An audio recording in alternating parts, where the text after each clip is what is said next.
प्रार्थना में यीशु के साथ बना रहता है। यह आदमी कब्रों के अंदर रहता था। मालूम है क्यों? जिंदा तो था, लेकिन दुष्ट आत्माओं, बंधनों से, श्रापों से, अहंकार से, गुस्से से, झगड़े से भरा हुआ था और इसकी जिंदगी कब्र के समान बन चुकी थी। आज यीशु मसीह जिंदा है। वो ना कब्र में रहा है और ना अपने विश्वासियों को कब्र में रहने देगा। इसलिए लिखा है कलाम में, जब यीशु आएगा तो कब्रें, सबसे पहले लिखा है, ध्यान सुन लीजिए, कब्रें, यह नहीं लिखा घर फट जाएगा, यह नहीं लिखा कि गाड़ी से आप गायब हो जाओगे। क्या फटेंगी? जोर तो बोलिए, कपड़े नहीं बोल रहे हैं, कब्रें। जब यीशु आएगा तो सबसे पहले लिखा है कब्रें फट जाएंगी। अरे बाप रे बाप! क्यों? क्योंकि यीशु अपने विश्वासियों को लेने आ रहा है। क्योंकि ना वो कब्र में रहा है और ना वो तुम्हें कब्र में सड़ने देगा और रहने देगा। लेकिन यदि आपकी आदत है कब्र में रहने की, तो आप कब्र में ही रहिए। लेकिन यीशु जो चाहता है कि आज वो शिफा पा जाए। अगर आप चाहते हैं विश्वास से, आप 10 साल के विश्वासी हैं लेकिन अभी भी कब्र में रह रहे हैं, पादरी साहब हम संडे इसलिए आते हैं ताकि 10 आशीष मिल जाए। दुआ कर दीजिए, हाथ रख के दुआ कर दीजिए। जी, हम 5 साल से विश्वास कर रहे हैं, हम तो बहुत ज्यादा विश्वास कर रहे हैं, अब देखिए दुष्ट आत्माएं भी हमारे वश में हैं। अगर तुम चाहते हो कि यीशु जैसे जिंदा है तुम भी जिंदा दिखाई दो, तो आओ उसके सामने झुक जाएं और कहें, प्रभु मैं अपने जीवन को तेरे हाथों में देता हूं। यह व्यक्ति जब कब्र से निकल कर आया तो क्या हुआ सुनिएगा। हाँ भाई, क्या करता था आगे? बाप रे बाप! मालूम है कोई उसे साकलों से भी बांध नहीं सकता था। मालूम है क्यों? क्योंकि वो बार बार बेड़ियों को और शाकलों को क्या करता था? हाँ, तोड़ देता। इसके अंदर इतनी ताकत आई कहां से? हम चढ़ नहीं जाएंगे आज। इसके अंदर ये गुस्सा आया कहां से? इसके अंदर ये पावर आई कहां से कि हर चीज के विरोध में खड़ा हो रहा है? सुनिएगा, यदि आप मसीह के कामों में विरोध के लिए खड़े हो रहे हैं तो इसका मतलब है आप परमेश्वर के साथ नहीं हैं और दुष्ट की शक्तियां आपसे अपना काम ले रही हैं। इसका मतलब है आपकी जिंदगी परमेश्वर के लिए अगर आप इस्तेमाल नहीं हो पा रहे हैं, अगर आप जीवित हैं, आप चल फिर रहे हैं, आप बोल रहे हैं, लेकिन अगर आप जैसे भाई बता रहे थे किसी की भलाई करना हो तो हमें भलाई करनी चाहिए। जैसे भाई बता रहे थे किसी के दुख में खड़ा हो तो दुख में खड़ा होना चाहिए। अगर ये नहीं हो रहा है तो इसका मतलब है आप भी कब्र में कहीं ना कहीं रह रहे हैं। और आप जब भी संडे निकलते, चलो कब्र से थोड़ी देर बाहर निकले, चर्च घुमाएंगे, फिर कब्र के अंदर आ जाएंगे। ऐसा होता है चर्च में भैया, बहुत अच्छा लगता है, गाना ना होता है, वर्शिप होती है, लेकिन घर जाते ही ऐसा लगता है ये घर कब्र बन चुकी है और आप भारी पत्थर से उस घर को बंद कर देते। हमारे घर में कोई आए नहीं, पादी साहब अगर आए तो कह देना घर पे नहीं है, ड्यूटी चले गए। 10 बहाने हैं। मालूम है क्यों? क्योंकि हम कब्रों में रह रहे हैं। हम कहां रह रहे हैं? यीशु मसीह आएगा, सबसे पहले क्या फटेंगी? जोर से बोलिए। हाँ, जो विश्वास करेगा, देखिए अविश्वासी की भी कब्र खुलेगी और विश्वासियों की भी कब्र खुलेगी, दोनों ध्यान रखिएगा। डैनियल नबी की पुस्तक 12:1 में लिखा हुआ है और उसकी दूसरी आयत में लिखा हुआ है कि 2 प्रकार के लोग जिलाए जाएंगे, एक तो अनंत जीवन के लिए और एक अनंत मृत्यु के लिए। एक आशीष पाने के लिए जिएंगे, एक को जीवन का मुकुट मिलेगा और एक को न्याय, क्योंकि उसने अपनी जिंदगी को कब्र से बाहर नहीं निकाला। मैं देख रहा हूं, इन दिनों में मैं देख रहा था किस तरीके से लोग कब्र को कितने अच्छे से पोत रहे हैं। हमारे पापा अक्सर इस बात को कहा करते थे कि लोग अपनी कब्रों को बहुत अच्छे से पोतते हैं लेकिन अपने दिल को साफ नहीं कर पाते। आज आपसे कहना चाहता हूं, अगर कब्रों को पोतने से अच्छा अपने दिल को साफ करेंगे तो मैं विश्वास करता हूं आपका घर स्वर्ग होगा, आपके घर में आसमान के फरिश्ते होंगे, आपकी जिंदगी में खुदा का रूह काम करेगा। मालूम है क्यों? क्योंकि यीशु मसीह आपके साथ है। यीशु मसीह कह रहा है, बेटा जैसे लाजर को जिंदा कर दिया, जैसे याईर की बेटी को जिंदा कर दिया, वैसे ही आज इस कब्र में रहने वाले इंसान को, जो जिंदा तो दिखाई दे रहा है लेकिन है मरा हुआ, आज मैं इसे भी जिंदा करने आया हूं। हालेलुया। और मालूम है इस व्यक्ति के अंदर क्या था? क्या लिखा भैया? क्या थी? वो बार बार, ये तो पढ़ चुके हम लोग, आगे पढ़ेंगे।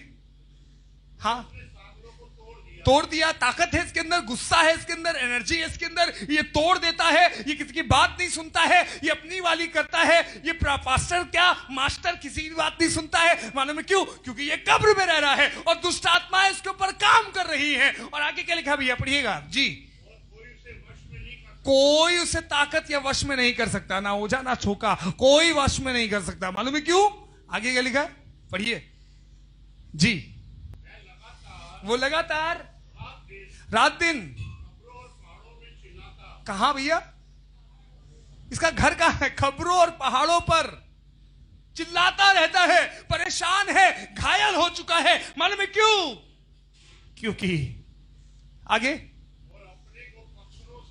और अपने आप को मारता है, अपने आप को घायल करता, अपने आप को दोष लगाता है। मैं खुद बाप तेरे चर्च के योग्य नहीं हूं, मैं गाना नहीं गा पाऊंगा, नहीं मैं वचन नहीं बोल पाऊंगा। मालूम है क्यों? कई बार हम और आप भी ऐसे करते हैं, अपने आप को कोसते रहते हैं, अपने आप को रोकते रहते हैं, अपने आप को दोषी करार करते हैं। लेकिन यीशु मसीह कह रहा है, मैं तुम्हारे ऊपर दोष लगाने नहीं, मैं तुम्हें अनंत जीवन देने आया हूं। अगर तुम्हारी जिंदगी कब्र के समान बन गई है, अगर तुम्हारी जिंदगी से नशा छूट नहीं रहा है, गालियां छूट नहीं रही है, बुरा व्यभिचार छूट नहीं रहा है, तो आज एक काम करो, तुमसे यीशु मिलने आया है। हालेलुया। और मालूम है वहां आगे क्या लिखा है? पढ़िएगा जी। हाँ, आज एक ऐसा व्यक्ति इसके पास आया है जो उसकी जीवन को बदलने जा रहा है। वो यीशु को दूर ही से देखकर दौड़ा, उसे एक्चुअली वो प्रणाम नहीं कर रहा है। मैंने जब इसको ध्यान से पढ़ा, वो आदमी प्रणाम नहीं कर रहा है। ये प्रणाम कौन कर रहा है? नमस्कार कौन कर रहा है? दुष्ट आत्माएं, क्योंकि दुष्ट आत्माएं यीशु को जानती हैं। और उसने कहा अंत में कि मुझे तुझसे क्या काम? यीशु मसीह कह रहा है, बेटा दुष्ट आत्मा, मुझे तुमसे कोई काम नहीं है, मुझे इस आदमी से काम है, मुझे इस औरत से काम है, मुझे इस बेटी से काम है, मुझे इस जवान से काम है, क्योंकि मैं इसका प्रभु हूं और ये मेरे लोग हैं, ये मेरी संतान है। और दुष्ट आत्मा तुम्हारा कोई असर इसके ऊपर नहीं चल सकता। यीशु मसीह दुष्ट आत्मा से मुलाकात करने नहीं आया है। किससे मुलाकात करने आया है? किससे? जोर से बोलिए। आदमी से आया है। वो आदमी जो कब्र में रहता था, उस आदमी से मिलने आया। दुष्ट आत्मा थोड़ी ना, हेलो कैसी हो, कब जाओगी, कुछ लोगी, मुर्गा दे। नहीं नहीं नहीं, उससे मिलने नहीं आया। ये मिलने किससे आया? यीशु से मिलने आया है। हालेलुया। और यीशु उससे मिलने आया है। दुष्ट आत्माएं समझ गई, आज हमें लग रहा जाना है, आज हमारा घर खाली होने वाला है। आपको मालूम है वहीं पे कलाम में लिखा हुआ है, यीशु मसीह ने कहा चल इनमें से निकल जा, और वो उससे छोड़कर चली गई। और जब वो छोड़कर चली गई तो वहीं आगे लिखा हुआ है,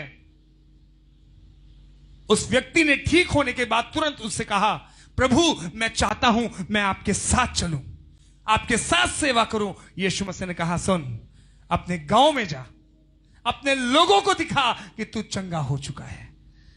हालेलुया।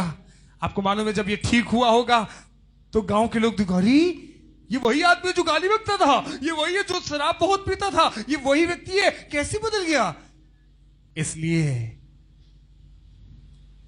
क्योंकि इसके पास बहुत नॉलेज है। नहीं, इसलिए क्योंकि इसकी जान पहचान अच्छे लोगों से नहीं, ये इसलिए बदल गया क्योंकि आज इसकी मुलाकात यीशु से हुई है और यीशु ने उसे अंधकार की शक्तियों से स्वतंत्र कर दिया है और आज वो जिंदा हो चुका है। हालेलुया।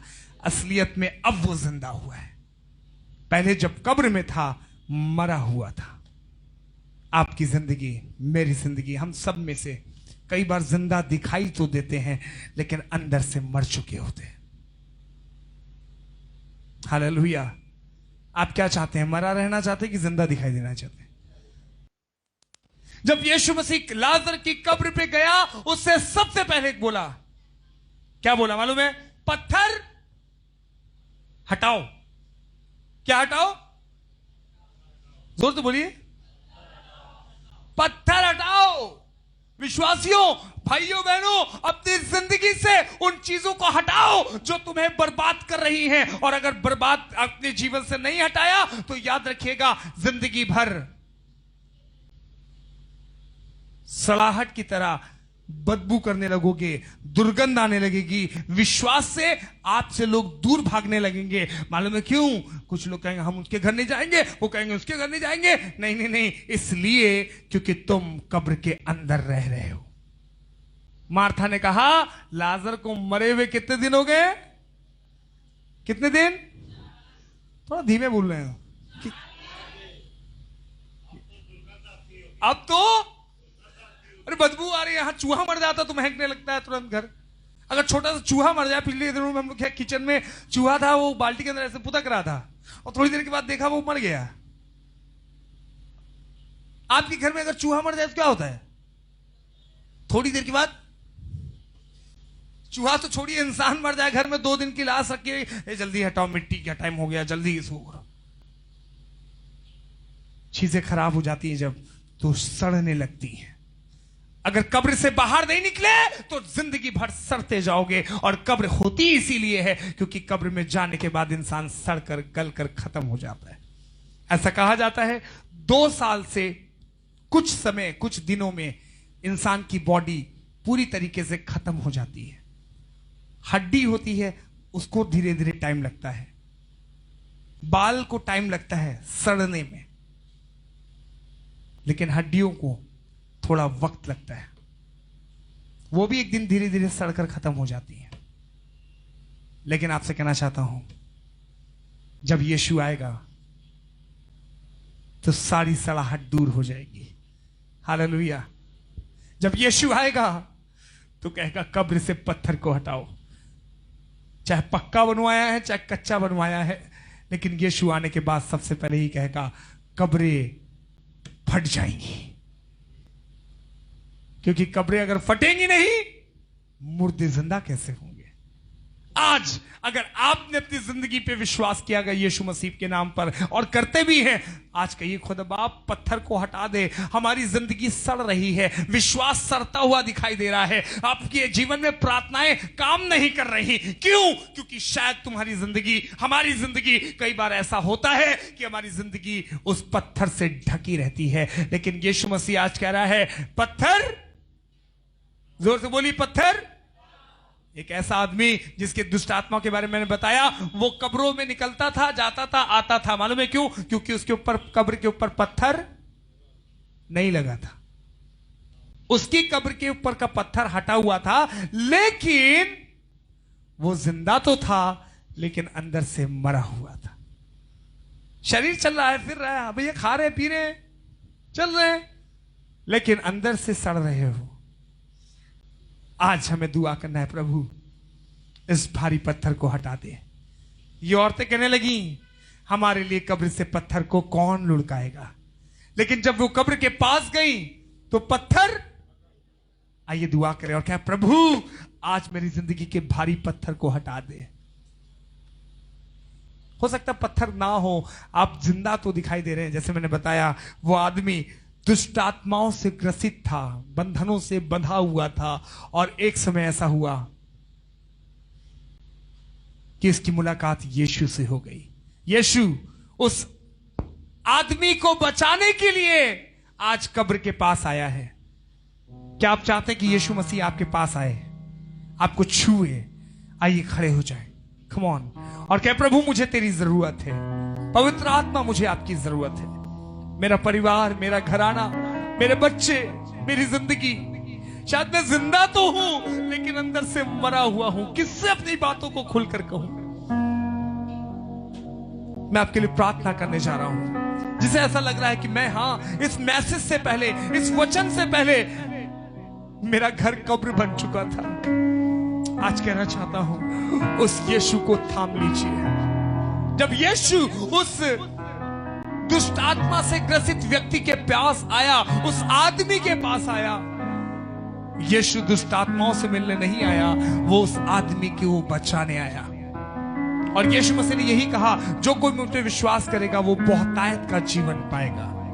वो बहुतायत का जीवन देने आया है। उस व्यक्ति को देख नहीं रहा यीशु मसीह। यीशु मसीह को दया आ रही है उस व्यक्ति के ऊपर, क्योंकि दुष्ट आत्माओं ने, बीमारियों ने, अंधकार की शक्तियों ने, नफरत ने, बुराई ने उसके अंदर जगह बना ली है। मैं उन लोगों के लिए प्रार्थना करना चाहता हूं, सिर्फ उन लोगों के लिए जिनका घर कब्र के समान हो चुका था, जिनकी जिंदगी बर्बाद हो गई थी। चिड़चिड़ाहट, गुस्सा, बुराई करना। आज कहे प्रभु मैं चाहता हूं, मुझे तेरी जरूरत है खुदावंद, मुझे तेरी जरूरत है। Thank you Jesus.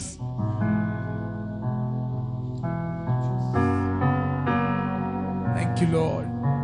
मैं उन लोगों के लिए प्रार्थना, मैं उन लोगों के लिए दुआ करना चाहता हूं।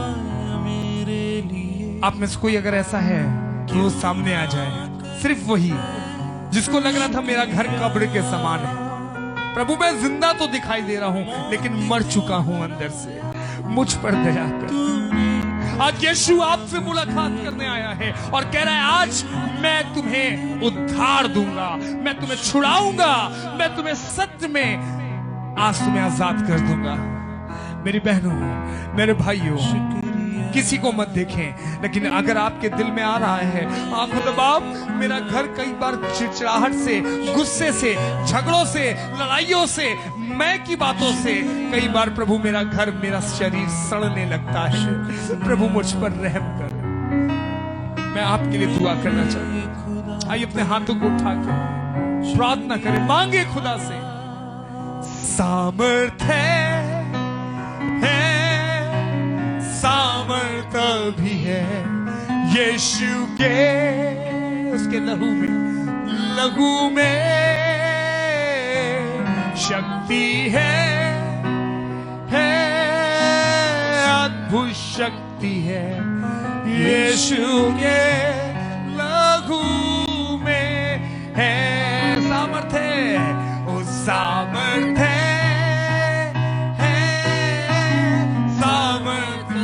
लहू में सामर्थ्य है यीशु के। Hallelujah, hallelujah, thank you Jesus. लहू में सामर्थ्य, यस लॉर्ड, शक्ति अभी है यीशु के लहू में है। आपको मालूम है यीशु मसीह ने कहा मुर्दे जी उठेंगे, क्योंकि वो खुद जिंदा है और अपने विश्वासियों को, उन लोगों को अपने साथ ले जाएगा।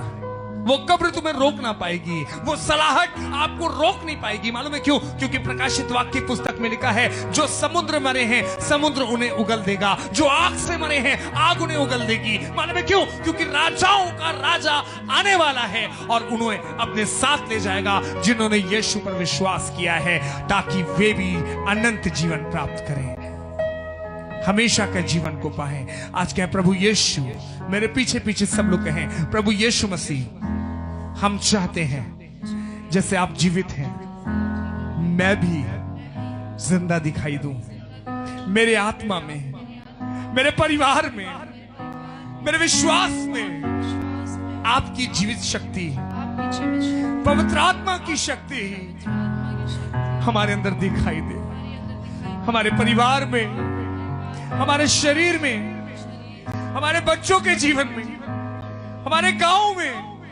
हमारे शहर में, हमारे पति पर, पत्नी पर, बच्चों पर प्रभु तेरी जीवित सामर्थ्य दिखाई दे। धन्यवाद देते यीशु, हम जो कब्रों में रहा करते थे, गुस्से में रहा करते थे, बुराइयों में रहा करते थे, हमने आशाएं छोड़ दी थी, लेकिन तू खुद चलकर हम पापियों को बचाने आया ताकि हम उद्धार पा जाए, नजात पा जाए। ऐसा कोई प्रभु नहीं है जो हम पापियों से प्यार करे, केवल यीशु आप हैं। धन्यवाद यीशु, आज से मेरा जीवन कब्रों में नहीं लेकिन हमारे घर में, प्रार्थना के घर में, दुआ के घर में, आराधना के घर में हमारा बच्चा हमारा परिवार दिखाई देगा, क्योंकि आपने उस कब्र के पत्थर को हटा दिया है। धन्यवाद यीशु। आइए ताली बजा के कहें धन्यवाद यीशु, धन्यवाद पवित्र आत्मा। मेरा पत्थर हट रहा है, स्टोन की बीमारी जा रही है। कौन द नेम ऑफ जीसस है। अगर किसी को उस समय स्टोन हुआ है, मैं उसके लिए प्रार्थना कर रहा हूं, जैसे कब्र का पत्थर हट गया, आपका स्टोन भी गायब हो रहा है यीशु के नाम से। दुष्ट आत्माएं छोड़ रही हैं यीशु के नाम से, अविश्वास जा रहा है यीशु मसीह के नाम से। मैं प्रार्थना करता हूं प्रभु, एक एक के जीवन में जो सड़ाहट है वो दूर हो चुकी है, और अब हम जीवित विश्वासी हैं, जिंदा विश्वासी हैं, जो लोगों के बीच में जाकर बताएंगे कि मेरे प्रभु ने फिर से मुझे नई जिंदगी दे दी है, क्योंकि मेरा यीशु जीवित है, मेरा यीशु जीवित है, मेरा यीशु जीवित है। यीशु मसीह के नाम से हम सब एक साथ कहें आमीन, आमीन।